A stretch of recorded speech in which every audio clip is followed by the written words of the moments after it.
Bismillahirrahmanirrahim. Assalamu alaikum wa rahmatullahi wa barakatuhu, ndugu zangu katika imani na wapendwa wafuatiliaji wa Faidika na Mawaidha popote pale mlipo duniani. Kwa hakikatan Qur'ani ni kitabu chetu na tunatakiwa tutumie nguvu zetu, akili zetu, mali zetu katika kuisambaza Qur'ani, kwani Qur'ani ndiyo mwongozo wetu. Ikiwa leo ni tarehe 18 ya mwezi huu wa 5 2025, tukiwa safari kuelekea katika moja sehemu ya hapa mkoa wa Pwani, ni sehemu ya Rufiji. Allah mtukufu awabariki. Tunatembea, lengo kubwa ni kuhamasisha vijana, watoto waisome Qur'ani, na kwa hakikatan nyenzo ambazo tunazozitumia ni kusambaza vitabu vyake yeye Allahu jalla jalalu. Na mara hii ndugu zangu katika imani, tumekuja na jambo jipya kabisa, kuwaangalia walimu wa madaris. Kwa hakikatan walimu wa madaris wana nafasi kubwa sana katika kuendeleza Qur'ani. Na je, unajua Faidika na Mawaidha tumewaandalia nini? Kwa hakikatan mmoja katika wapenda kheri kutoka katika nchi moja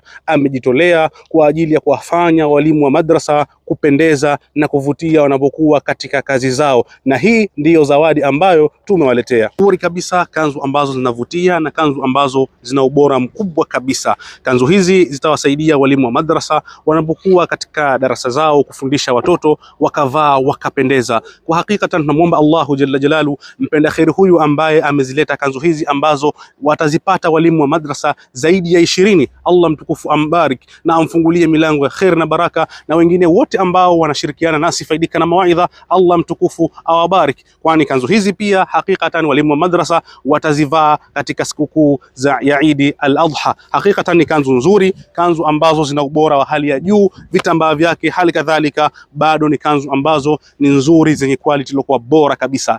Kijana wenu Ammar Ar-Rawahi, ikiwa ni safari yetu kuelekea mkoa wa Pwani, lengo kubwa ni kuhimiza Qur'ani isomwe, kuweka mazingira yaliyokuwa bora Qur'ani isomwe. Wassalamu alaikum wa rahmatullahi wa barakatuhu.